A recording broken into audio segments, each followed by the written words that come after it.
praise the Lord. Welcome to channel 316 வழங்கும் உங்கள் பாடுவோம் ஹல்லேலூயா அப்படின்ற ப்ரோக்ராமுக்கு உங்கள் அனைவரும் வரவேற்கிறேன். இன்றைக்கு கூட உயிர்த்தெழுதலின் பண்டிகை முன்னிட்டு இந்த ஸ்பெஷல் ப்ரோக்ராமை சேனல் 316 மூலமாக உங்களுக்கு நாங்கள் ஒளிபரப்பதில் ரொம்ப சந்தோஷமா இருக்கிறோம். நீங்கள் நான் பேசிட்டு இருக்கும் போதே என்னோட யார் இருக்கிறா அப்படின்றத நீங்கள் பார்த்துருப்பீங்க. அருண் அண்ணா எப்படி இருக்கீங்க? பிரைஸ் லார்ட்மா, நல்லா இருக்கேன். நீங்க எப்படி இருக்கீங்க? கர்த்தர் கிருபையில சூப்பரா இருக்கும். சேனல் 316 சார்பாக உங்களை நாங்க பாடும் மலர் நிகழ்ச்சிக்கு வரவேற்கிறோம். Thank you. ஓகே, சோ என்னோட கூட வந்து சௌமியா இருக்காங்க. பிரைஸ் லார்ட் அண்ணா, எப்படி இருக்கீங்க? உங்களை பார்க்கறதுல ரொம்ப சந்தோஷம் அண்ணா. ரொம்ப சந்தோஷம் உங்களை பார்க்கறதுல. கர்த்தர் நல்லவர். ஓகே, அதோட சேர்ந்து நம்மளும் இந்த பாடும் மலர் நிகழ்ச்சியில கர்த்தரை பத்தி ஒரு நிறைய சாட்சிகளும் கூட சேர்ந்து நிறைய பாடல்களும் நீங்க ஏற்கனவே நிறைய பாடல்கள் நம்ம இன்னைக்கு வந்து பாட இருக்கிறோம். ஸோ பார்க்குற நீங்களும் எங்களோட இணைந்து கர்த்தரை நீங்கள் ஆராதிக்க போறீங்க. சந்தோஷமா நம்ம இந்த நேரத்தை ஆராதிக்க போறோம். ஸோ நம்ம ப்ரோக்ராம்குள்ள போலாமாண்ணா? ரெடி. ஓகே, ஸோ நானும் சௌமியும் நிறைய கடந்த வாரங்களில் பார்த்தீங்கன்னா நிறைய பேரை வந்து உட்கார வச்சு நாங்கள் அவங்களுடைய சாட்சியெல்லாம் பகிர்ந்து கொண்டோம். நிறைய கர்த்தர் எங்கள் நடுவில் செய்த அற்புதங்கள், சிறிய சாட்சியான பெரிய சாட்சியான நிறைய ஆசீர்வாதமா இருந்திருக்கு. எல்லாமே பெரிய சாட்சி தான். ஆமென். சோ அதே போல இன்னைக்கு எங்களோட நீங்க நிறைய சாட்சிகளையும் பாடல்களையும் பகிர போறீங்க. ரொம்ப சந்தோஷமா அதை நாங்க லைவா கேட்க இருக்கிறோம். ரொம்ப ஹாப்பியா இருக்கு எங்களுக்கு. என்னதான் டிவில கேட்டாலும் நேர்ல கேட்ட அந்த சந்தோஷம் ரொம்ப சந்தோஷம் இல்லக்கா? உங்களை அதாவது ஒரு முக்கியமான விஷயம் இந்த நேரத்தில் நான் சொல்ல விரும்புறேன் சௌமியா. சொல்லுங்க. ஃபர்ஸ்ட் அண்ணா நம்ம சேனல் 316க்கு வந்து ஒரு அழகான சாட்சியை கொடுத்தாரு. அண்ணா ஞாபகம் இருக்கா? அது மறக்க முடியாது. அதாவது சேனல் 316 வந்து என்னுடைய வாழ்க்கையில வந்து ரொம்ப ஒரு டர்னிங் பாயிண்ட். ஓகே, நான் எப்படி அந்த டேட்டா இவ்வளோ ஞாபகமா நீங்க வச்சிருக்கீங்கண்ணா? அதாவது கர்த்தர் நம்முடைய வாழ்க்கையில செஞ்ச நன்மையை மறக்கவே கூடாது. ஸோ அதனால என்னுடைய பேப்டிசம் டேட் என்னுடைய வாழ்க்கையில முக்கியமா நடந்த சில டேட்ஸ்ல ஞாபகம் இருக்கும். சூப்பர் அண்ணா, ரொம்ப சந்தோஷம் அண்ணா. ஓகே, அதெல்லாம் இப்போ நீங்க நம்ம சேனல்ல ஃபர்ஸ்ட் வந்து நீங்க ஒரு சாட்சி சொன்னீங்க. அதே போல நீங்க முதலாவது பாடின ஒரு பாடல் இருக்கு இல்லையா? அந்த தேவைகளை அறிந்தவர். என் தேவைகளை அறிந்தவர். ஓகே, இந்த பாடல் எங்களுக்காக ஒரு வாட்டி நீங்க பாடுங்க. அதுக்கப்புறம் உங்களுக்கு நாங்க எக்ஸ்பிரஷன் போக இருக்கிறோம்.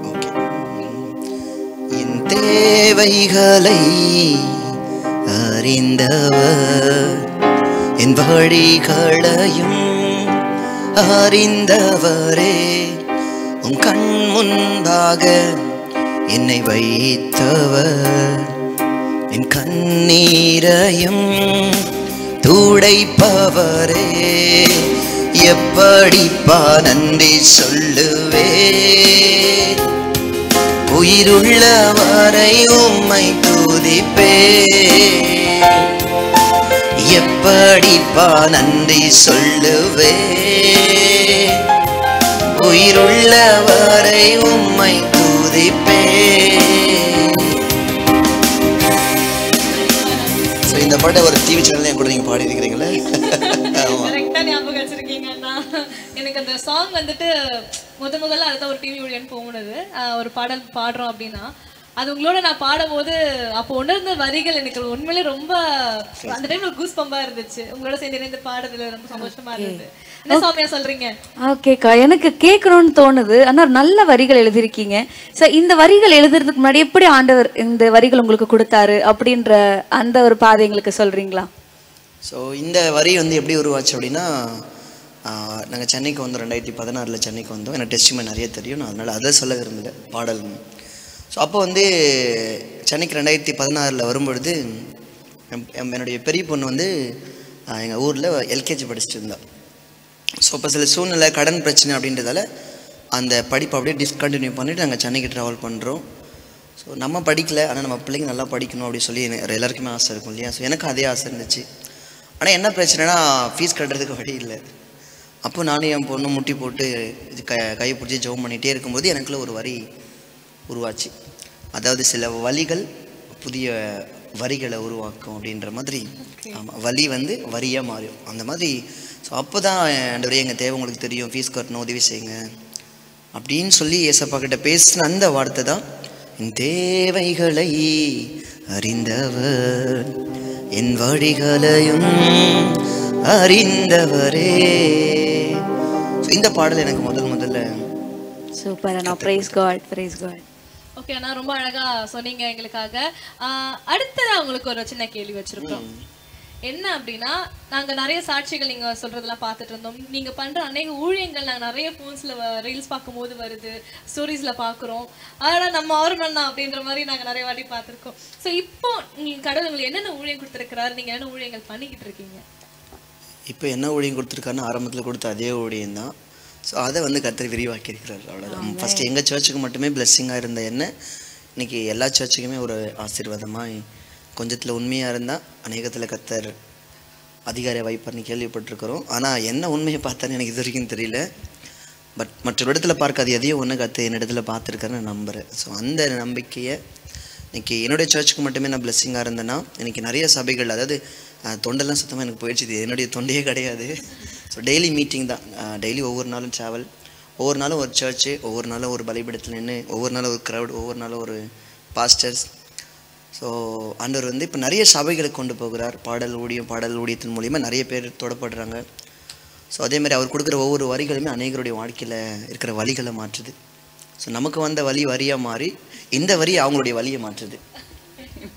இப்படிதான் நீங்க பாடல் வரிகளை எழுதுறீங்கன்னு நினைக்கிறேன். ஆமென். எனக்கும் ரொம்ப பிடிச்ச ஒரு சாங் இருக்கு அண்ணா உங்களது, ஜீவன் தரும் வார்த்தை. எனக்கு ரொம்ப பிடிச்ச பாட்டு. ஆமென். எனக்குமே அதோட வரிகள் எப்படிதான் இந்த அண்ணா இப்படி எழுதுறாரோ அப்படின்ற அளவுக்கு ஷாக்கிங்கா இருக்கும். ஸோ எங்களுக்காக ஒரு 2 வரிகள் அந்த பாடலை பாடுறீங்களா? ஜீவன் தரும் வார்த்தை அது உம்மிடம் உள்ளது, என்னை ஆசீர்வதிக்கும் கரமும் அது உம்மிடம் உள்ளது. ஜீவன் தரும் வார்த்தை அது உம்மிடம் உள்ளது, என்னை ஆசீர்வதிக்கும் கரமும் அது உம்மிடம் உள்ளது.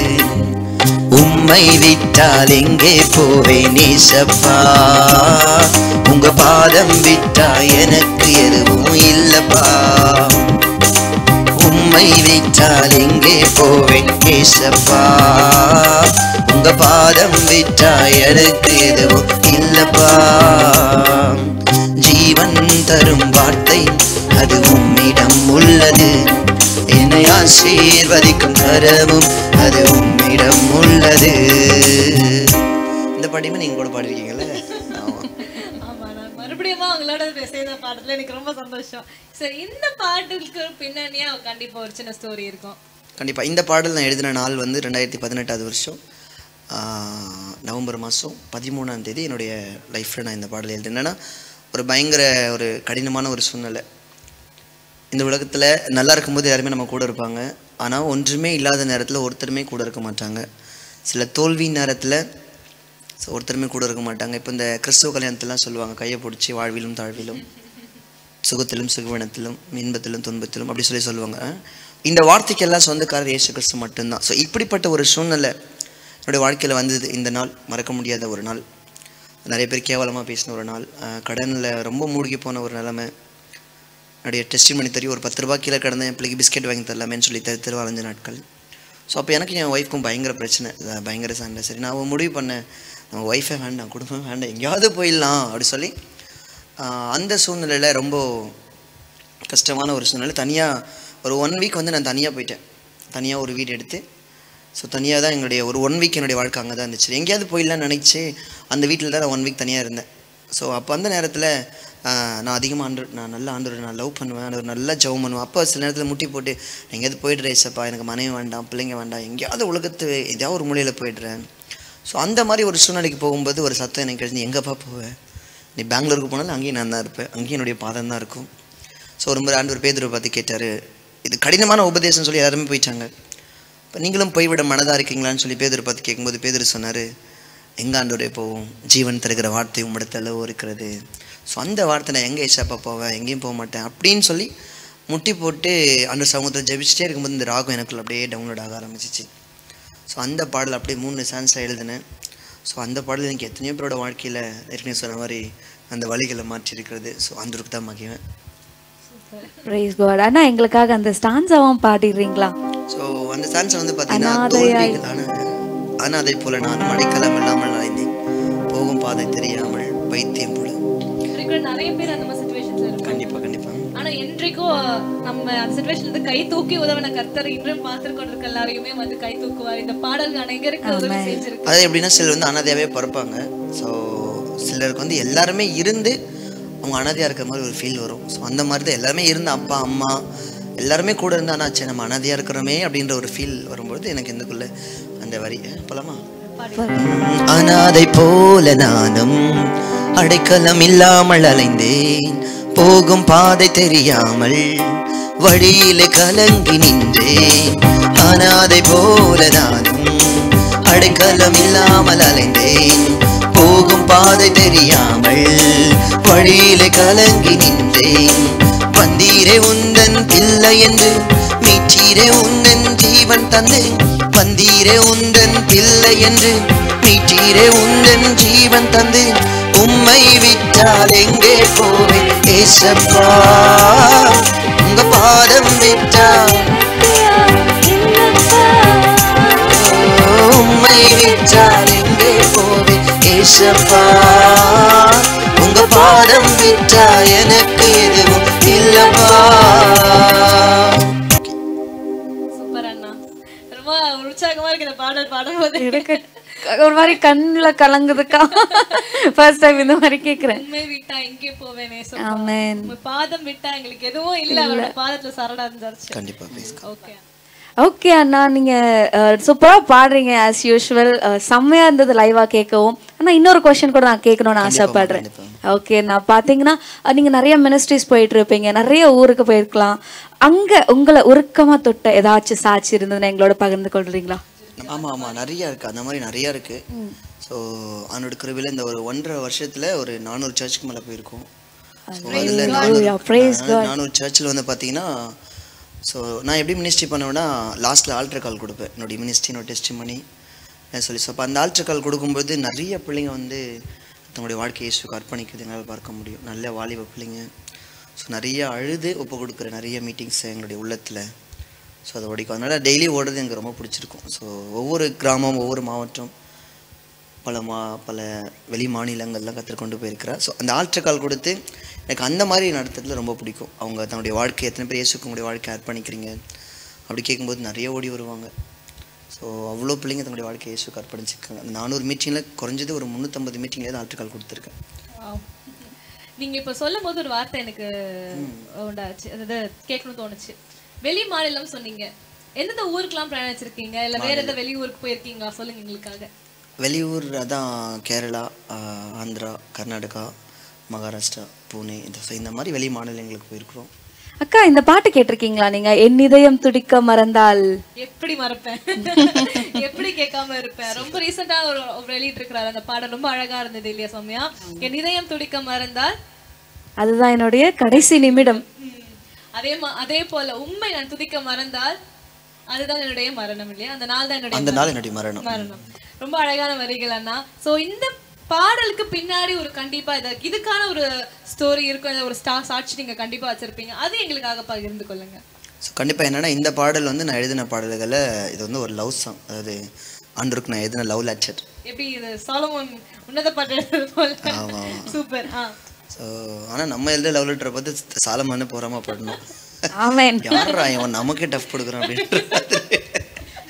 ஸோ நான் அதே ஆண்டவர் சமூகத்தில் போய் ஏசப்பா பார்த்து சொல்கிறேன், ஆண்டவரே நீங்கள் இல்லாத வாழ்க்கையை என்ன நினச்சி கூட பார்க்க முடியாது, நீங்கள் இல்லை நான் செத்துருவேன் ஏசப்பா அப்படி சொல்லி ஆண்டவர் சமூகத்தில் அடிக்கடி நான் சொல்கிற வார்த்தை. அப்போ எனக்குள்ள ஒரு தாட் வச்சு, என்னுடைய இதயம் துடிக்க மறந்துடுச்சு அப்படின்னா, அப்படியே நம்ம உயிர் வாழ்றதுக்கு நம்மளுடைய இதயம் வந்து ரொம்ப இம்பார்ட்டன்ட், ரொம்ப முக்கியம். ஸோ அது வந்து துடிக்கிறதுக்கு வந்து மறந்துடுச்சுன்னா, ஸோ அது எப்போ மறக்கும் அப்படின்னா அந்த நாள் நம்முடைய மரணம் நல்லா இருக்கும். அதே போல் நான் இயேசுவை வந்து துதிக்க மறந்துட்டேன் அப்படின்னா, ஸோ அந்த நாள் என்னுடைய மரணமாக தான் இருக்கும். என் இதயம் துடிக்க மறந்தால் அதுதான் கடைசி நிமிடம், என் வாழ்க்கையில் அதுதான் கடைசி நிமிடம். நான் உங்களை துதிக்க மறந்துட்டா அந்த நாள் என்னுடைய மரணமாக இருக்கும் அப்படி சொல்லி, ஸோ அந்த வரிகள் எனக்குள்ள உருவாச்சு. அப்போ நீங்கள் எங்கள் மத்தியில் வாங்க ஆண்டவரே, உங்கள் மகிமையில் எங்களை மூடுங்க. ஸோ அதில் அந்த ஒரு லைன் எழுதியிருப்பேன், ரொம்ப நிறைய பேருக்கு பிடிச்ச லைன் என்னென்னா, என் சிரிப்பிலும் வலி மறையுதே, அதை அறிபவர் நீர் ஒருவரே, என் அழுகையும் உம்மை துதிக்குதே, உங்கரம் என்னை அணைக்குதே அப்படி சொல்லிட்டு. ஸோ இந்த வரிகள் எனக்கு நிறைய பேர் அதுக்கு ரொம்ப கவர்ந்த வரிகள். இந்த வரிகள் எப்படி உருவாச்சுன்னா, நான் முதல் சாங் தேவைகளாக இருந்தது சொல்லி அந்த சாங் பாடணும் இல்லையா, அந்த சாங் வந்து 2018 வருஷத்தில் நான் எழுதினேன். அப்போ வந்து மார்க்கெட்டிங் கம்பெனி தான் நம்ம சாங்கை ரீச் பண்ணுவாங்க. கோடம்பாக்கத்தில் ஒரு பெரிய மார்க்கெட்டிங் கம்பெனி. அந்த மார்க்கெட்டிங் கம்பெனி நம்மளும் ஒரு பாட்டு எழுதிட்டு நம்ம ஆசைப்படலை, ஆண்டவர் ஆசைப்பட்டிருக்காரு. அவருடைய ஆசையை யாராலையும் தடுக்க முடியாது. ஸோ அப்படி ஒரு மார்க்கெட்டிங் கம்பெனிக்கு அந்த பாடல் கொண்டு போய் எப்படி அவங்களை அப்ரோச் பண்ணுறதுன்னு தெரில. ஏன்னா அவங்களாம் பெரிய இடம், நம்ம இப்போ தான் வந்துட்டுருக்குறோம். ஸோ இப்போ எனக்கு தெரிஞ்ச ஒரு பாஸ்டர் சொன்னார், என்ன நான் வந்து அந்த ஓனர் அந்த மேனேஜர் எனக்கு நல்லா தெரியும், நான் கூட்டிகிட்டு போகிறேன்னு சொல்லி அவர் அந்த பாஸ்டர் என்னை கூட்டிகிட்டு போகிறேன், அவங்க பைக்கில் கூட்டிகிட்டு போகிறேன். அப்போ அந்த போன உடனே அந்த பாஸ்டர் தேவைகளை இருந்த ஒரு பாட்டை கேட்டுட்டு, ஸோ இதெல்லாம் ஒரு பாட்டா அப்படின்னு சொல்லி கேட்டு, இதெல்லாம் ஒரு பாட்டா தம்பி அப்படின்னு கேட்டார். என்ன மியூசிக் இது, என்ன இது, ஒன்றுமே இல்லை அப்படி சொல்லி ஒரு மாதிரி ஹர்ட்டாக, அதாவது தனியாக அவமானப்படுத்தினாலும் பரவாயில்ல. ஸோ கூட பாஸ்டரே வந்திருக்காரு. அந்த நேரத்தில் நமக்கு ஐயோ அப்படின்னாலும் உள்ளத்தில் எப்படி இருக்குன்னு எனக்கு தான் தெரியும், உள்ளத்தில் பயங்கர சந்தோஷமாக இருந்திருக்கும். ஸோ சில நேரங்களில் நம்ம பலர் முன்னாடி வந்து அவமானப்பட்டுருவோம். அப்படி அவமானப்படும் பொழுது நம்ம முகத்தை எப்படி வச்சுக்கணும்னு தெரியாது. அந்த சூழ்நிலையை அந்த சுச்சுவேஷனை சமாளிக்கிறதுக்காக சின்னதாக ஒரு சிரிப்பு ஒன்று சிரிப்போம். ஆனால் அந்த சிரிப்புக்குள்ளே ஒரு வலி மறைஞ்சிருக்கும். ஸோ அந்த இடத்துல அந்த மாதிரி தான் ஒரு சிரிப்பு சிரித்து ஐயோ எப்படி சமாளிக்கிறதுன்னு தெரியல, ஒரு மாதிரி பேசிட்டாரே அப்படின்னு கொஞ்ச நேரத்துக்கு கழிச்சு இப்போ தம்பி கொஞ்சம் வெளியே நில்லப்பா நினச்சி விட்டாரு. ஏன்னா நான் வெளியில் வந்துட்டேன், கண்கள் அந்த கண் தண்ணி வெளியில் வரல, ஆனால் கண்ணை ஃபுல்லாக நினச்சிச்சு. நான் போன பைக்கில் என்னுடைய கண்ணாடியை பார்த்தேன், பாட்டு எழுது நானே இசப்பா உங்ககிட்ட கேட்டேன் அப்படி சொல்லி, அதான் என் சிரிப்பிலும் வலி மறையுதே, அதை அறிபவர் நீர் ஒருவரே, என் அழுக கூட உங்களை துதிக்குதே, கரை என்னை அணைக்குதே. ஸோ கத்தர் நல்லவர். எந்த கோடம்பாக்கத்தில் இதெல்லாம் ஒரு பாட்டான்னு கேட்டாங்களோ அதே கோடம்பாக்கத்தில் தான் கத்தர் வேறு லெவலில் பாடலாம் கொஞ்சம் உயர்த்தி வச்சிருக்கிறார். ஸோ அதனால தான் வந்தது எவர்களால் மிதிக்கப்பட்டேன் அவர்களால் மதிக்கப்பட்டேன். ஸோ இந்த பாடல் வந்து இப்படி தான் எழுதுனேன், இதயம் துடிக்க மறந்தால். சூப்பரா இருக்கு அண்ணா உங்க லவ் லெட்டர் டு காட். சூப்பரா இருக்கு. Love letter to God. Yes yes. Okay, நான் அந்த பாடலை ஒரு வாட்டி நம்ம நேயர்களுக்காக பாடிடலாமா? ஷூர் கண்டிப்பாக.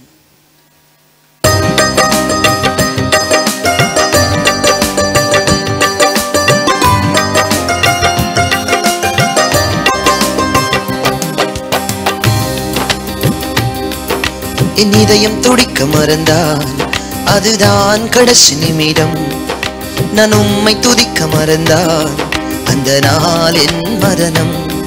என் இதயம் துடிக்க மறந்தால் அதுதான் கடைசி நிமிடம், நான் உம்மை துதிக்க மறந்தால் அந்த நாள் என் மரணம். ஆராதனை ஆராதனை ஆராதனை உங்க ஒருவருக்கு, ஆராதனை ஆராதனை ஆராதனை உங்க ஒருவருக்கு. என் இதயம் துடிக்க மறந்தால் அதுதான் கடைசி நிமிடம், நான் உம்மை துதிக்க மறந்தால் அந்த நாள் என் மரணம்.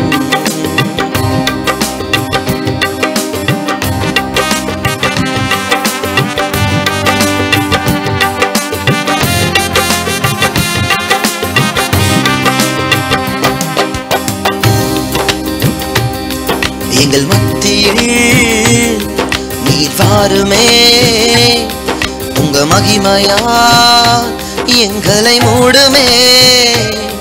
எங்க சபையிலே நீர் வாருமே, உங்க மகிமையா எங்களை மூடுமே. என் சிரிப்பிலும் வலி மறையுதே, அதை அறிபவர் நீர் ஒருவரே. என் அழுகையும் உம்மை துதிக்குதே, கரம் என்னை அணைக்குதே. என் சிரிப்பிலும் வலி மறையுதே, அதை அறிபவர் நீர் ஒருவரே. என் அழுகையும் உம்மை துதிக்குதே, கரம் என்னை அணைக்குதே. ஆராதனை ஆராதனை ஆராதனை உங்க ஒருவருக்கு, ஆராதனை ஆராதனை ஆராதனை உங்க ஒருவருக்கு. பாடிட்டே இருக்கலாமோன்னு தோணுது. ரொம்ப அருமையா உங்களுடைய குரல் வளத்தையும் உங்களுடைய வரிகளையும் அழகா கத்துற உங்களுக்கு ஒரு அழகான தாளந்து கொடுத்து. ஆமா, நான் எப்பவுமே தினந்தோறும் இது சொல்லுவேன், ஏதோ கிருபையில வாழ்க்கை. Super super. ஓகே ஓகே அண்ணா, இந்த பாடல்ல வந்து பாத்தீங்கன்னா நாங்க வீடியோ பார்த்தோம், அதுல வந்து உங்களோட 3 குட்டீஸ் அப்புறமா அக்கா இருப்பாங்க. சோ கண்டிப்பா வந்துட்டு இவ்வளவு தூரம் வரீங்கன்னா கண்டிப்பா நமக்கு ஒரு ஃபேமிலி சப்போர்ட் இருப்பாங்க. கண்டிப்பா. சோ உங்க ஃபேமிலி பார்த்து எங்களுக்கு ஏதாவது சின்ன விஷயம் எங்களுக்காக பகிர்ந்து கொள்ளுங்க. என்னுடைய ஃபேமிலி வந்து நல்ல ஒரு சப்போர்ட், இப்போ ஊழியத்தில் ஃபுல் சப்போர்ட்டாக இருக்கிறாங்க. ஸோ நான் வந்து ரொம்ப நாளாக ஃபீல் பண்ணிக்கிறேன், ஐயோ சின்ன வயசுலேயே மேரேஜ் பண்ணிட்டேன் அப்படி சொல்லிட்டு. ஆனால் இப்போ எந்த வயசுல நான் மேரேஜ் ஆச்சு? ஸோ எனக்கு வந்து கரெக்டாக 21 மேரேஜ் ஆச்சு. 21 எனக்கு மேரேஜ் ஆச்சு. என்னோடய ஒய்ஃப் பேர் வந்து இப்போ நான்சி, முன்னாடி நாகவல்லி. நாகவல்லியாக இருந்தவங்க இப்போ நான்சியாக மாறிட்டாங்க. அப்போது வந்து இப்போ ஊழியத்தில் ஓடும்போது என்னுடைய பிள்ளைங்கள்லாம் வளர்ந்துட்டாங்க. ஸோ என்னோடய பெரிய பொண்ணுக்கு 13 வயசு, ரெண்டாவது பொண்ணுக்கு 11 வயசு. ஸோ இப்போது விட்டுட்டு நிறையா நான் வெளியில் தான் இருக்கிறேன். ஸோ நிறையா இருக்கிறதே மாதத்தில் 2-3 நாள் மட்டும் தான் வீட்டில் இருப்பேன். ஸோ இந்த டைமில் வந்து அவங்க ஃபுல் சப்போர்ட் நல்லா பெருசாக வளர்ந்துட்டாங்க. ஸோ அதனால் எங்கள் ஃபேமிலி வந்து ரொம்ப சப்போர்ட்டாக தான் இருக்குது. கர்த்தர் நல்லவர், ஆண்டவர் எதை செஞ்சாலும் நன்மைக்காகவே செய்கிறவர். ஸோ எங்கள் ஃபேமிலி எப்படியாவது வெளியில் கொண்டு வரணும் அப்படின்றது ஒரு மீடியா விட வேறு எதுவும் நல்ல பிளாட்ஃபார்ம் கிடைக்காது. ஸோ அதனால் எங்கள் குடும்பமாக இந்த பாட்டு, ஸோ அதுவும் வர்ஷிப் சாங்ன்றதால, லவ் சாங்ன்றதால நாங்கள் சேர்ந்து ஆண்டவரோட வியட் பாடணும். ஓகே, நான் உங்களுக்கு இப்போ 3ஆவதும் பொண்ணு தான் அப்படின்றது. ஓகே, நான் அந்த ஓகே 3ஆவது பொண்ணு அப்படின்னும் போது உங்களுக்கு ஏதாவது கஷ்டமா இருந்ததாச்சா, என் பையன் பிறக்கல அப்படின்னு சொல்லிட்டு? கண்டிப்பாக இருந்துச்சு. கண்டிப்பா இருந்துச்சுங்களா? அது எதிர்பார்த்தது வந்து 3வது பையன் அப்படி சொல்லி எதிர்பார்த்தோம். ஆனால் வந்து 3வது பொண்ணு. ஸோ நம்ம ஆசைப்படுறத விட கர்த்தர் ஒன்று ஆசைப்படுவார். நான் எதிர்பார்க்கறத விட கர்த்தர் கொடுக்குறது பெஸ்ட்டாக தான் இருக்கும்.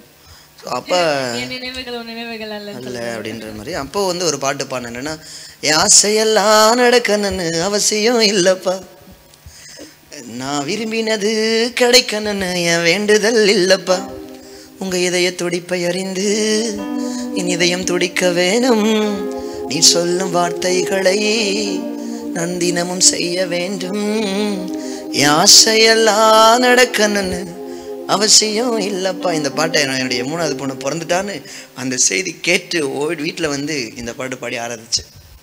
ஆனா பயங்கரமா அழுத ஆராதிச்சேன். நானும் அழுத்திருப்பாரு வீட்டுக்கு வந்து நினைச்சேன். ஆனா ஆண்டவர் ஆராதிச்சிருக்காங்க பாத்தீங்களா? சூப்பர் சூப்பர் அண்ணா, ரொம்ப சந்தோஷம் அண்ணா. ஓகே, அடுத்த பாடல் போயிடலாம் சௌமியா. ஓகேக்கா. ஓகே, அடுத்த பாடல் அண்ணா நான் ஆர்வமா இருக்கேன், சீக்கிரம் சொல்லுங்க. நீங்க நிறைய பாடல் பாடிட்டீங்க, கண்டிப்பா உங்களுக்கு இதுக்கப்புறம் இதுக்கப்புறம் இந்த பாடம் உங்களுக்கு ஞாபகம் இருக்காது, நாங்களே உங்களுக்கு எடுத்து கொடுக்கணும். இன்னும் உடைகிறேன் இன்னும் உடைகிறேன், அது என்னோட ரீசன்ட் சாங். ஆக்சுவலா இந்த மாதிரி பாட்டு யாரும் எழுதி நான் பார்த்தது இல்ல. அதாவது நான் உடைந்து போன நேரத்துல என் கூட இருந்தீங்க, இல்ல நான் உடைந்த இடத்துல தேவன் என்ன வந்து தூக்குனாரு, இல்ல ஒன்று சேர்த்தாரு, அப்படி வரிகள் இருக்கு. ஆனா இன்னும் உடைகிறேன் இன்னும் உடைங்க அப்படின்னு யாரும் வந்து பாட மாட்டாங்க இல்லையா சௌமியா? ஆமாக்கா, செகண்ட் வார்த்தை விட்டீங்க பாத்தீங்களா? இன்னும் உடைகிறேன் இன்னும் உடைகிறேன், உம் கரத்தில் இருக்கவே ஆசைப்படுகிறேன். யார் ஆசைப்படுவா உடைக்கிறதுக்கு? ஆனா அண்ணாவோட வரிகள் அதை சொல்லுது, இன்னும் உடைகிறேன் இன்னும் உடைகிறேன், உன் கரத்தில் இருக்கவே ஆசைப்படுகிறேன். ரொம்ப ஒரு அழகான வரிகள். கண்டிப்பா. ஓகே, இந்த பாடலுக்கு என்னன்னா உங்களுக்கு என்ன ஸ்டோரி இல்ல என்ன சாட்சி உங்களுக்கு பகிர? இந்த பாடல் வந்து முழுசா வந்து இந்த அந்த ஒரு களிமண்ணை எடுத்து, அந்த குயவன் எப்படிலாம் வந்து ஒரு பைபிள் ஒரு வசனம் இருக்குது, இந்த குயவன் கையில் இருக்கிற களிமண்ணை பூரா நீங்கள் எல்லாரும் என்னுடைய கரத்தில் இருக்கிறீங்க. ஸோ அப்போ இந்த கரத்தில் இந்த குயவன் வந்து ஒரு களிமண்ணை எடுப்பான் அப்படின்னு சொன்னால் கண்டிப்பாக ஒரு பர்பஸோடு தான் எடுப்பான். ஸோ அந்த இடத்துல நான் மண்ணா என்னையும் குயவனா ஆண்டவரையும் வச்சேன். பைபிள் வசனம் இருக்கு இல்லையா, அவர் சிறியவனை பொழுது எடுத்து எளியவனை குப்பையிலிருந்து உயர்த்துகிறார். உங்களுடைய சிக்னேச்சர் வசனமாச்சு, நான் மறக்க மாட்டாங்க. ஸோ இந்த வசனத்தை நான் படிக்கும்போது எனக்குள்ள ஒரு தாட் வந்துச்சு. அப்படின்னா, தன்னுடைய வாழ்நாளில் ராஜா வந்து குப்பையை பார்த்துருப்பான்னு கேட்டால் தெரியல. கண்டிப்பாக குப்பையை பார்த்துருக்க வாய்ப்பே இல்லை. ஏன்னா அவர் இருக்கிறது அரண்மனையில். அவருக்கு எதாவது வேணும்னா கூட யார் அங்கே கொண்டு வாருங்கன்னு கூப்பிடுவார் இல்லையா. ஸோ இருக்கிறதுல ரொம்ப பெஸ்ட்டான பதவினா ராஜா பதவி, இருக்கிறதுல ரொம்ப ஒஸ்டான குப்பை. ஆண்டவர் பாருங்களேன், இந்த ஒஸ்ட்டாக இருக்கிற குப்பையை தூக்கி பெஸ்ட்டாக இருக்கிற ராஜாக்கு பக்கத்தில் உட்கார வைக்கிறாரு. ஸோ இதை தியானிக்கும்பொழுது தான் சில சம்பவங்கள் நம்முடைய வாழ்க்கையில், ஆண்டவரே என்னை எவ்வளோ வேணால் உடைச்சிருங்க, ஆனால் உங்கள் கையில் மாட்டேன்னு வச்சுக்கோங்க. இந்த வார்த்தை வந்து 2018 வருஷத்துலேயே ஆண்டவர் நான் சாகலான்னு போகிற நேரத்தில் ஆண்டவர் எனக்குள்ளே பேசின வார்த்தை, உன்னை உடச்சி உன்னை உருவாக்கி அநேகருக்கு ஆறுதல் படுத்துக்கிற பாடல்களை உன் நாக்கில் நான் வைப்பேன், உன்னை விட்டு கொடுக்குறியா அப்படின்னு சொல்லி கேட்டார். ஸோ நான் அப்போ சொன்னேன், இப்போ ஆண்டவர் இதுவே தாங்க முடியல, இதுக்கு மேலே வேறு உடைக்க போகிறீங்களா? நீங்கள் என்னோடய பாடல் கேட்டிங்கன்னா தெரியும், எல்லா பாட்டுமே சோகப்பட்டதாக இருக்கும். ஆமாம். ஸோ நிறைய பேர் சொல்லுவாங்க, என்ன இங்கே எப்போ பார்த்தாலும் சோகமாகவே பாடிட்டு இருக்கிறீங்க, ஒரு குத்து சாங் போடலாமே, வராது வாவானா எப்படி வரும்ல. ஸோ இது பாடல் வந்து எப்படி நான் நம்புகிறேன்னா, நம்மளாம் உட்காந்து எழுதணும்னு ட்ரை பண்ணால் வராது. என்னை பொறுத்த வரைக்கும் நான் நிறையா பாடல் எழுதுகிறவங்க கண்டிப்பாக அப்படி தான் ஃபாலோ பண்ணுவாங்க. சில நேரத்தில் ஆண்டவரே கொடுப்பாரு. ஸோ அந்த பாடல் தான் நல்ல ஜனங்களை போய் ரீச் பண்ணும். ஸோ இன்னும் முடிகிறேன் பாடலாம் எவ்வளோ டெஸ்டிமனி சான்ஸே இல்லை. எத்தனையோ டெஸ்டிமனியை நான் கேட்டுருக்கிறேன். சாக போகிறவங்களாம் அந்த பாட்டை கேட்டுட்டு அந்த பாட்டு கீழே கமெண்ட்ஸில் இருக்கும். 2 மாதத்தில் 1 மில்லியன் வேறு லெவல் ரீச் இந்த சாங். ஆக்சுவலாக அந்த பாடல் நீங்கள் சோகமாக இருக்குன்னு சொல்கிறீங்க, ஆனால் உண்மைக்கே பார்த்தீங்கன்னா ஒரு கிறிஸ்தவர்களுக்கு வந்து அது ரொம்ப பூஸ்டிங்காக தான் இருக்குது. கண்டிப்பாக நாட் ஒன்லி ஃபார் கிறிஸ்டியன்ஸ் அக்கா, நான் பிலீவர்ஸ் கூட அவ்வளோ பூஸ்டிங்காக இருக்குது. எவ்வளோ சோகமாக இருந்தாலும் இந்த பாடலை கேட்கும்போது ஒரு ஆறுதல் தருது. நான் வந்து இன்னும் உடைக்க தயாராக இருக்கேன். அது வந்து என்னுடைய ஏசு கிறிஸ்துவோட கையில் இருக்கும்போது மட்டும் எவ்வளோ வேணால் உடைச்சிக்கோங்க. அது எப்படின்னா வந்து நம்ம மெடிக்கலில் போனீங்கன்னா நிறைய மருந்து இருக்கும். ஸோ இந்த மருந்து எல்லாருக்கும் யூஸ் ஆகாது. காயத்தோடு இருக்கவங்களுக்கு அந்த மருந்து யூஸ் ஆகும். ஸோ என்னுடைய பாடலும் காயத்தோடு இருக்கவங்களுக்கு யூஸ் ஆகும். ஸோ ஏன்னா ஆண்டவர் சொன்ன உன்னை வந்து ஆறுதல் படுத்துகிற ஊழியத்தை நான் கொடுக்குறேன் அப்படின்னு சொல்லிட்டு. இந்த உலகத்தில் வந்து எல்லாருமே ஒவ்வொரு மாதிரி ஒரு ஊழியம் செய்வாங்க. சிலர் கண்டித்து பேசுவாங்க, சிலர் பரிசுத்தத்தை பேசுவாங்க, சிலர் வருகை பற்றி பேசுவாங்க, சிலர் வந்து ஆறுதலை பற்றி பேசுவாங்க, சிலர் தீர்க்க தரிசனம். ஸோ நான் பார்த்தது என்னென்னா எல்லா ஊழியுமே சபைக்கு தேவை. எல்லா ஊழியுமே சபைக்கு தேவை. இப்போது டாக்டர்லேயே பார்த்தீங்கன்னா கண்ணுக்குன்னு ஸ்பெஷலிஸ்ட் இருக்கிறாங்க. ஸோ இந்த மாதிரி நிறைய இருக்கும்போது நம்ம கர்த்தர் அவர் என்னை எதற்காக அழைத்தாரோ அதை நான் நிறைவேற்றும்படி நான் ஆசையத்தோடு இருக்கிறேன். ஸோ அவங்கள மாதிரி எனக்கு வரலையே, இவங்கள மாதிரி வரலையே நம்ம ஃபீல் பண்ணவே தேவையில்லை. என்னை கர்த்தர் இதுக்காக தான் அழைச்சார். நம்மளே ஆஃபீஸில் ஒர்க் பண்ணுறோம். இந்த ஆஃபீஸில் இதுதான் என்னோடய வேலை. ஸோ இதை கரெக்டாக நம்ம செஞ்சாவே போதும்.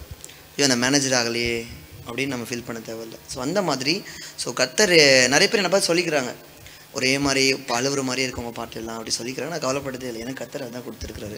ஸோ இன்னும் 40-50 சாங் என்னோட டைரியில் தூங்கிட்டு இருக்கு. அதுவும் இதே மாதிரி தான் இருக்குது. ஸோ நானே ட்ரை பண்ணுறேன், உட்காந்து ஒரு குத்து சாங் எழுதலாமா, ஏன் கூட தெய்வன்ற மாதிரி ஒன்று போடலாமான்னு பார்க்குறேன். வரமாட்டேன். ஸோ அதனால் கர்த்தர் கொடுத்து அடைச்சி எதுக்காக அடைச்சார், அதில் போனால் பெஸ்ட்டாக இருக்கும் அப்படின்ற மாதிரி. ஸோ அப்போது ஆண்டவர் சொன்னார், நான் அவனை உடைச்சி நான் அவனை உருவாக்கி அநேகருக்கு ஆறுதல் படுத்துகிற பாடல்களை நாக்கில் வைப்பேன். ஸோ அப்போ இதுவே தாங்க முடியல, இதுக்கு மேலே வேலை உடைக்க போகிறேன்றீங்களா? ரொம்ப கஷ்டம். ஆண்டவர் வந்து அது உடைக்கிறது தான். அது சும்மா வந்து இந்த மண்ணை எடுத்து ஒரு உருவம்லாம் உடனேலாம் வந்துடாது. அந்த மண்ணை எடுத்து அந்த குயவன் வந்து எவ்வளோ அந்த மண்ணை பிசைய முடியுமே பிசைவார். சரி கையால் பிசையால் விட்டுருவார்னு பார்த்தா காலு கீழே போட்டு மெரிப்பார் பாருங்க ஏறி. என்னோட பாடலில் அதெல்லாம் வந்திருக்கும். ஸோ சரி ஆமாம் சரி இப்போ காலில் தான் போட்டு மெரிக்கிற பயங்கரமாக வலிக்கும் இல்லையா? நான் மண்ணுன்னு சொல்கிறது என்ன பயங்கரமாக வலிக்கும். மண்ணு தான். சரி சூப்பர் சரி சூப்பர். அதுக்கே கற்றுவங்களை ப்ளஸ் பண்ணுவார். சரி இப்போ காலில் தான் போட்டு மிரிக்கிறாரே விடுவார்னு பார்த்தா அந்த சக்கரத்தில் வச்சு சுற்றி விடுவார் பாருங்க. ஸோ உலகமே நமக்கு அப்படியே ஒரு மாதிரி இதெல்லாமே என்னோட வாழ்க்கையோட கம்பேர் பண்ணி சொல்கிறேன். ஸோ ஐயோ என்னை விட்டுருங்க போதுனால விட மாட்டாப்புல, ஏன்னா ஒரு பர்பஸ்க்காக தான் கையில் எடுத்துருக்கிறாரு. இப்போ ஒரு அழகான உருவம் வந்துருச்சு. இப்பயாவது விடுவார்னு பார்த்தா நெருப்புக்குள்ள அனுப்பி இப்போதான் மெயின் ப்ராசஸ்ஸு. ஸோ அந்த ஒவ்வொரு அந்த மண்ணுக்குள்ளேயும் கத்தருவார். இப்போது கையில் போட்டு பிசைஞ்சாலும் காலில் மிதிச்சாலும் தீயில் வச்சு சுற்றி விட்டாலும் நெருப்புக்குள்ளே அனுப்பினாலும் அந்த குயவன் கூடவே இருந்து உருவாக்குவார். ஸோ இதை பேஸ் பண்ணி தான் ஆண்டவர் பார்த்து சொன்ன, ஏசப்பா நான் அழறது தான் உங்களுக்கு பிடிக்கும்னா நான் அழ ரெடி, நான் அவமானப்படுறது தான் உங்களுக்கு பிடிக்கும்னா அவமானப்பட ரெடி, நான் மற்றவங்க முன்னாடி வெட்கப்பட்டு நிற்கிறது தான் உங்களுக்கு பிடிக்குமா ஏசப்பா, நான் ரெடி.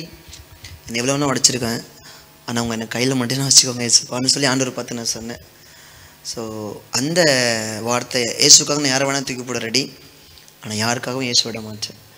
நான் நல்லா இருக்கும்போது ஏசு பண்ண தேடி வரல, நான் பொழுதில் இருக்கும்போது குப்பையில் இருக்கும்போது. ஸோ இந்த மண்ணு கூட பார்த்தீங்கன்னா குப்பையில் இருக்கும். இந்த குயவன் கரத்துக்கு வரத்துக்கு முன்னாடி இந்த மண் குப்பையில் தான் இருக்கும். ஸோ ஆண்டவர் நிறைய மண் இருந்தாலும் சில மண்ணை மட்டும் கையில் எடுப்பார். இப்போ ஏதேன் தோட்டத்தில் ஆண்டவருக்கு பயங்கர பிளான் இருந்துச்சு. தம்முடைய சாயலாகவும் தம்முடைய ரூபத்தின்படியாகவும் மனுஷனை உண்டாக்குவோமாகனு ஒரு பிளான் இருந்துச்சு. ஆனால் வந்து கீழே பெரிய தரிசனத்தை உருவாக்கிட்டு கீழே பார்க்குறாரு, மண்ணை பார்க்குறாரு. சில மண்ணை கையில் எடுத்தார். எந்த மண் அவருடைய கைக்கு வந்துச்சோ அந்த மண்ணுக்கு மட்டும்தான் ஆதாம் என்கிற உருவம், அந்த மண்ணுக்கு மட்டும்தான் வேலை, அந்த மண்ணுக்கு மட்டும்தான் மகிமை. அதனால தான் உங்கள் கைக்கு வர நான் ஆசைப்படுறேன்ப்பா. ஒருவேளை அந்த சூழ்நிலை இருந்துச்சுன்னா நானும் அந்த ஏரியா தோட்டத்தில் மண்ணாக இருந்துன்னா அந்த சில மண்ணை நான் கையில் எடுக்க போகிறேன் போது நான் ஓடி வந்து நான் வரேன் ஜம்ப் பண்ணி. ஸோ அந்த அளவுக்கு இன்னும் உடைகிறேன், நான் இன்னும் உடைகிறேன், உங்க கரத்தில் இருக்கவே ஆசைப்படுகிறேன். இன்னும் உடைகிறேன், நான் இன்னும் உடைகிறேன், உங்க கரத்தில் இருக்கவே ஆசைப்படுகிறேன். குயவனே நீர் என்னை தொடனுமே, உம் கரம் தினமென்மேல் படனுமே. குயவனே நீர் என்னை தொடனுமே. கரம் தினம் என்னில் படனுமே. எவர்களால் மிதிக்கப்பட்டேனோ அவர்களால் மதிக்கப்பட்டேனே. எவர்களால் மிதிக்கப்பட்டேனோ அவர்களால் மதிக்கப்பட்டேனே. இன்னும் உடைகிறேன், இன்னும் உடைகிறேன். உங்க கரத்தில் இருக்கவே ஆசைப்படுகிறேன். இன்னும் உடைகிறேன், நான் இன்னும் உடைகிறேன். உங்க கரத்தில் இருக்கவே ஆசைப்படுகிறேன். நீர் என்னை வனையும் போது பலமுறை கெட்டு போனேன். உம் கரம் பிடித்த பின்பும் வெகு தூரம் விட்டு போனேன்.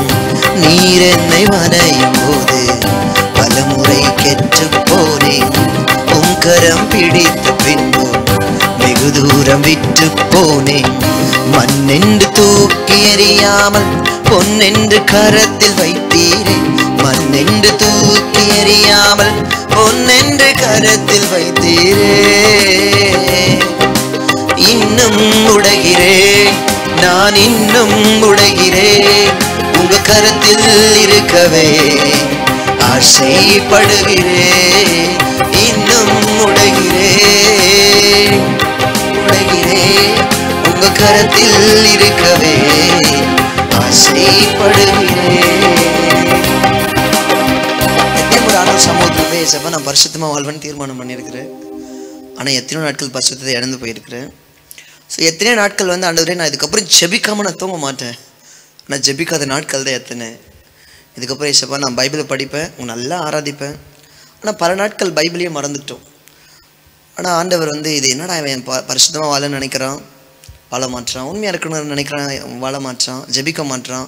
இவனை தூக்கி போட்டு இன்னொருத்தர் கையில் எடுத்து நம்ம உருவாக்குமோன்னு கத்த நினைக்காம, இது மண்ணுன்னு நினச்சிருந்தா நான் தூக்கி போட்டுருவேன் பாப்பா, நீ வந்து ஒரு கோல்டு. ஸோ ஒரு நாள் இல்லை ஒரு நாள் நான் நினைக்கிற மாதிரி கண்டிப்பாக வருவேன். இந்த குயவன் வந்து இந்த மண்ணை வச்சு அழகாக செஞ்சுட்டு இருக்கும்போது பார்த்தீங்கன்னா அந்த சில நேரங்களில் வராது. என்னுடைய பாடலில் நான் அதை காட்டியிருப்பேன். உடஞ்சி போய்டும். அந்த குயவன்கிட்ட போய் எப்பா இந்த மண்ணை தூக்கி போட்டு வேறு மண்ணை எடுத்து செய், இது உடஞ்சி போயிடுதுன்னு சொன்னால் அந்த அந்த குயவன் சொல்லியிருப்பான், இந்த மண்ணை நான் வாங்குறதுக்கு ஒரு விலையை கொடுத்து வாங்கியிருக்கிறேன்ப்பா, நான் வேஸ்ட் பண்ண மாட்டேன். ஸோ ஏசப்பா உங்களுக்கும் எனக்காகவும் ரத்தம் என்கிற விலையை கொடுத்து அவருடைய ஜீவனையே கொடுத்து விலையை நம்மளை வாங்கியிருக்கிறாரு. ஸோ அந்த குயவனே மண்ணை நினச்சி தூக்கி போட முடியும் உனக்கு மனசு வராதுன்னா கண்டிப்பாக ஆண்டவருக்கும் நம்மளை மண்ணுன்னு நினச்சி தூக்கி போட மனசு வராது. ஸோ அதனால் அந்த வரி எத்தனையோ முறை கெட்டு போனேன். அதாவது மற்றவங்க செய்கிற பாவத்துக்கும் நான் செய்கிற பாவத்துக்கும் வித்தியாசம் என்னென்னா, சபைக்கு வெளியே இருக்கிற பிள்ளைங்களுக்கு பண்ணுறது பாவம்னு தெரியாது. ஆனால் எனக்கு நான் பண்ணுறது தப்பு நல்லாவே தெரியும். ஒவ்வொரு சண்டையும் நான் கேட்குறேன். அவங்க தெரியாமல் தப்பு பண்ணுறாங்க, நான் தெரிஞ்சே தப்பு பண்ணுறேன். தெரிஞ்சே தப்பு பண்ண பொழுதிலும் எனக்கு தெரிஞ்சே விட்டு கொடுக்காத ஒரு நல்ல ஆண்டவர். ஓகே நேயர்களே, நீங்களும் எங்களோடு இணைந்து இந்த ப்ரோக்ராமில் கர்த்தரை ஆராதிச்சு அண்ணா சொன்ன சாட்சிகள் மூலமா உங்களுக்கும் ரொம்ப ஆசீர்வாதமாக இருந்திருக்கும்னு நான் விசுவாசிக்கிறேன். என்ன சௌமியா, உங்களுக்கு எப்படி இருந்துச்சு இந்த ப்ரோக்ராம்? சூப்பரா இருந்ததுக்கா. அந்த சாட்சிகள் பிளஸ் பாட்டு, சாட்சி பாட்டு ஆண்டவர் சூப்பரா நடத்தினாரு. Price God. எவ்வளவு அழகா உயர்த்தி இருக்கிறாரு, ஒரு மத்தியில சாட்சியை வைத்திருக்கிறாரு. நீங்க ஒண்ணு நோட் பண்ணீங்களா? அண்ணாவோட அன்பு ஆண்டவர் மேல எவ்வளவு லவ்வுக்கா. அந்த லவ்னாலதான் இங்க உட்கார்ந்துருக்காரு, இவ்வளோ பெரிய இடத்துல உட்கார்ந்துருக்காரு அப்படின்னு எனக்கு தோணுது. கரெக்ட், உண்மைதான். ஸோ இதே போல பார்க்குற நம்மளும் கூட அநேக இடத்துல வந்து நம்மளை வந்து எவ்வளோக்கு எவ்வளோ நம்ம தாழ்த்தப்பட்டிருக்கோம் நீங்கள் நினைக்கலாம், இல்லை நம்மளை மிதிக்கப்பட்டுட்டோம், நம்ம இந்த இடத்துல விட்டு வெளியவே வர முடியாத சுச்சுவேஷன் இருக்கலாம். பட் அவருடைய கரத்தில் நீங்கள் ஒப்பு கொடுத்துருங்க. எந்த விதமான சுச்சுவேஷனாக இருந்தாலும் நான் மண்ணு தான் ஏசப்பா அப்படின்னு முழுமையாக ஒப்பு கொடுங்க. கண்டிப்பாக அந்த மண்ணை பொண்ணா மாத்துறதுக்கு கர்த்தர் வல்லவராக இருக்கிறாரு. ஓகே நேயர்களே, இதே போல ஒரு நல்ல நிகழ்ச்சியில உங்களை நாங்க மீட் பண்றோம். அதுவரை உங்களிடமிருந்து விடை பெறுவது உங்கள் ஜெஸ்ஸி, சௌமியா, ஆரோன் அண்ணா மற்றும் Stephen brother. Thank you. Bye.